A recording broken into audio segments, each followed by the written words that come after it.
Hey church, Pastor Adam Coote here. Great to be with you. It is day 21 in the Red Letter Challenge, and we are starting this week off with this week of serving today. Pastor Zender, just lost my page. At the beginning of day 21, he writes these words. It's from Mark chapter 9. If anyone would be first, he must be last, and servant to all. When I think of servants, as far as human people are considered, I'm often reminded of one of God's saints, a gal who I know growing up in church back in New Jersey by the name of Helen Fritz. Amazing woman. By the time I knew her, she was definitely grandma's type of age, and she was in a home. She had worked out a deal with this one realtor where she could stay in that home until she got called to her great reward. Not a whole lot of income on her side, but they had set this deal up. But she wanted to also serve at the same time.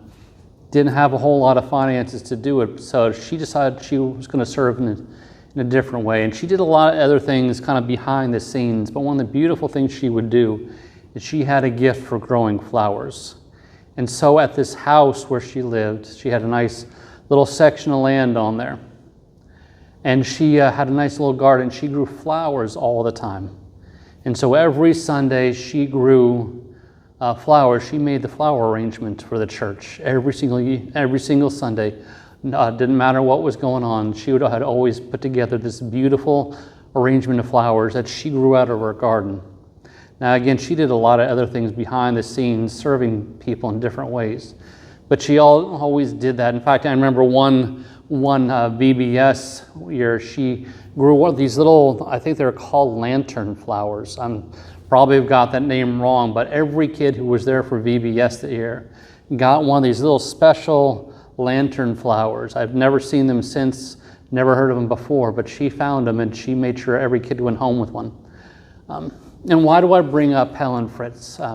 Aside from the fact that she was just this amazing saint, one of God's people who just wanted to serve, and she was so appreciative of what God had done through the grace and mercy that she had received through God. She wanted to serve.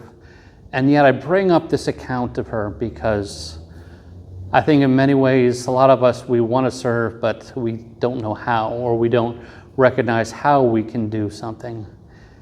And God has gifted each one of us rather uniquely. And God has called us to use those gifts. It's amazing when we're able to stop and see what God has given us, what we're able to do, and how we're able to impact different people in different places. And so today's challenge is to put somebody else first before us, to go and find somebody we can serve.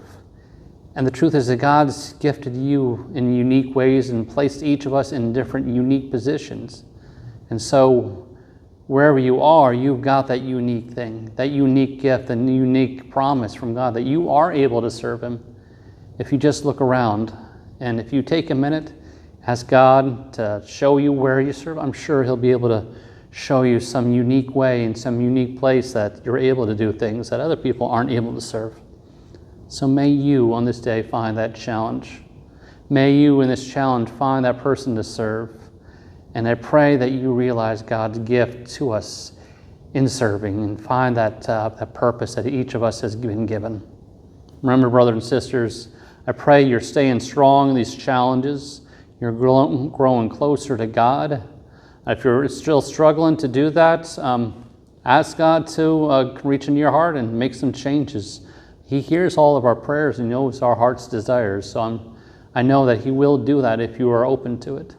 And remember, brothers and sisters, that wherever you go, whatever you do, you are on the King's business. God bless you, everyone. We'll see you next time.